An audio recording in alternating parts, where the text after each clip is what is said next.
Well, now to discuss the current situation in Egypt, we're joined from just above Tahrir Square in Cairo by Heba Morayef, a researcher with Human Rights Watch, and thanks for being there.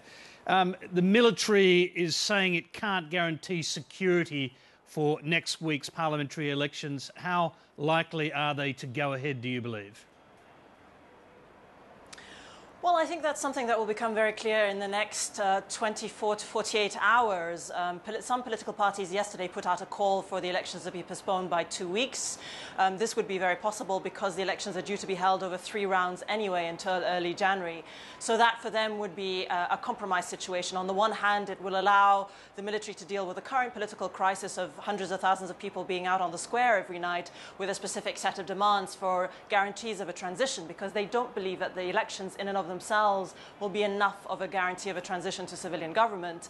And on the other hand, it wouldn't anger the Muslim Brotherhood, who stand to gain the most from the elections, which is why they've announced that they want the elections to go ahead as scheduled and that they don't want to participate in the protests. Now, the military have also issued an apology for the killings and the violence. That was an unexpected turn of events. How have the demonstrators responded to this apology?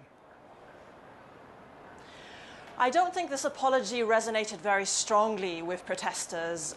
The violence has been ongoing over the last days, and it's only this morning that things have calmed down in the square.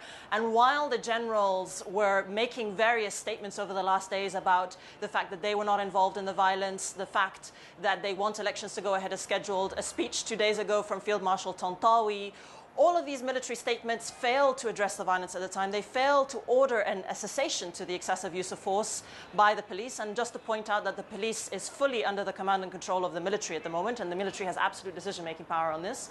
So I don't think protesters are going to take this apology very seriously. This also comes after a long series of other protests which were broken up using excessive force by the military, including cases of torture, the virginity tests, the case of the Maspero protests where protesters were run over by military vehicles.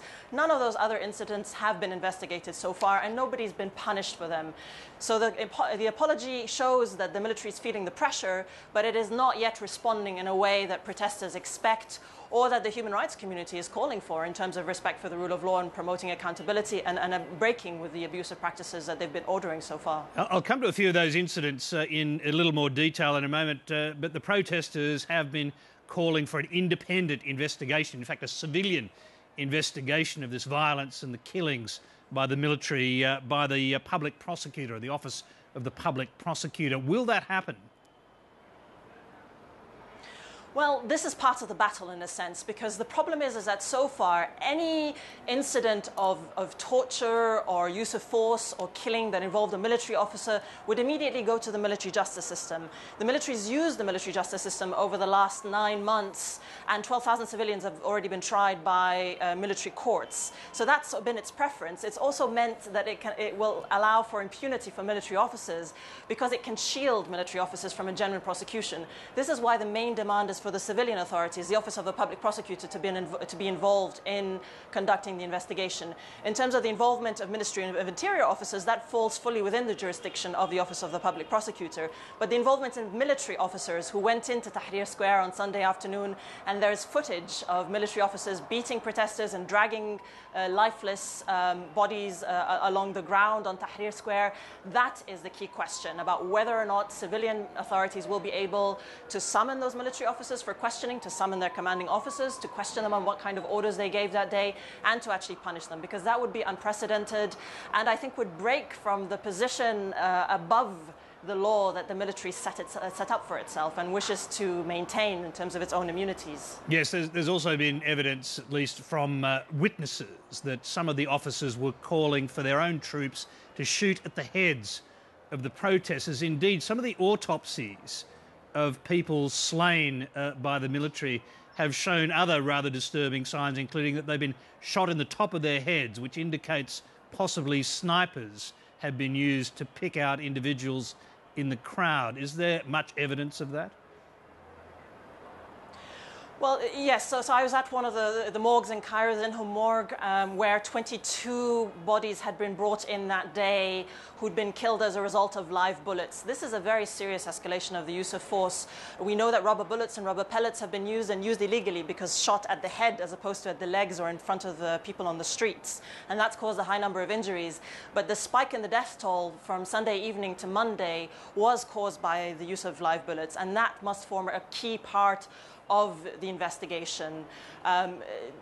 Central security forces, who are the riot police, are generally not armed with live bullets. So the question here is who was doing that shooting. And military police were still deployed at the time in the area around the Ministry of Interior. Any investigation must also look at the the instructions issued to Central Security Force officers, because we have footage where the riot police congratulate themselves as having shot protesters in the eye. We have also evidence that instructions were issued of people to shoot at the heads.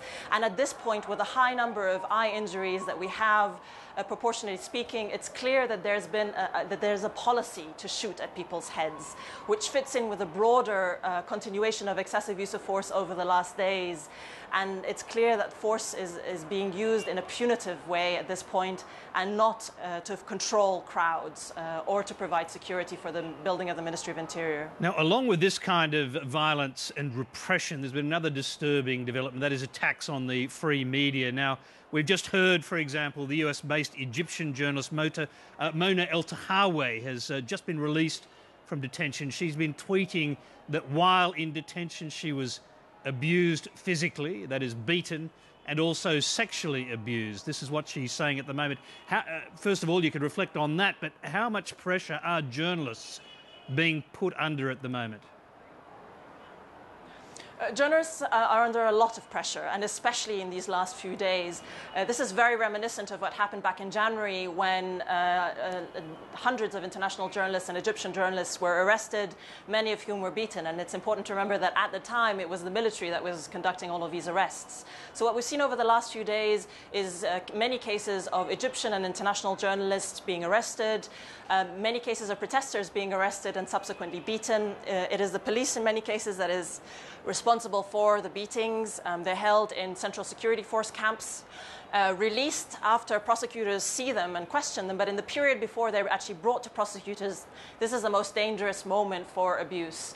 And I think what Mona El-Tahawi was reporting today is consistent with the reports of many others. The issue of sexual abuse of women detainees is something that we've documented in the past, and that is a very, very serious concern. The worst incident of this, of course, happened on March 10th, when 7 women in military prisons were subjected to virginity tests. A number of other women who were arrested by the military on previous occasions in the past months have also complained of sexual abuse, especially when they were held in the grounds of the Egyptian Museum at the time. So this is an extremely serious concern. And as far as the military's general policy is concerned, we know that they like to control information, that they've interfered directly in the media over the last months, that they frequently summon journalists and activists on charges of insulting the military when those people have criticized the military or reported on military abuses, that they've arrested and detained and sentenced bloggers for insulting the military or spreading false information. So as far as the military is concerned, it wants to control information, and it sees international journalists in particular and independent Egyptian journalists as being out of control because they're actually reporting on the factual situation on the ground and on the involvement of the military and police in abuses. Heba, we're nearly out of time, but a final quick question. We can see the demonstrators behind you. Now, we know that they were successful in bringing down the President, Hosni Mubarak, but the military may prove to be a far tougher nut to crack. What do you think will happen? I think it's not quite clear yet. The difficulty with this current protest is that there are no easy exit strategies. What protesters here want are guarantees that there will be an actual transition in power. They've heard for months the military saying that the civilian government is fully independent and that the military doesn't interfere in political affairs. And every Egyptian knows that the Prime Minister has, on 3 occasions over the last months, tried to resign and hasn't even been able to resign. So people know that that the military's promises that this time around it'll let the civilians make more decisions are not in and of themselves enough to convince people. What they want to see is some mechanism for an actual transition. And the challenge here, of course, is that the military is the backbone of the regime. It is the regime. They've been in charge since 1952. The removal of Mubarak was just the head of the regime, but the entire structure remains in place. They are extremely powerful economically. They enjoy a lot of international support. The US and also Israel, of course, have been very keen to maintain the SCAF's control on power because they are a known quantity, and they've wanted to have a ruling power in Egypt that will guarantee stability, even if that comes at the expense of human rights and democratization.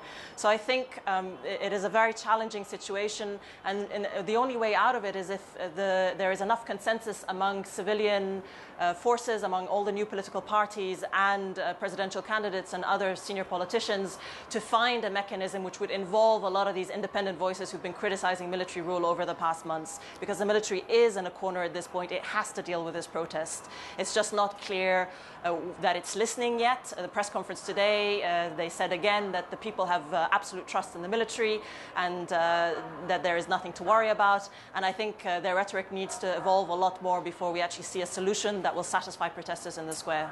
Heba Morayef's very good to hear an articulate voice right from the heart of what's going on there in Cairo. We thank you very much for joining us tonight.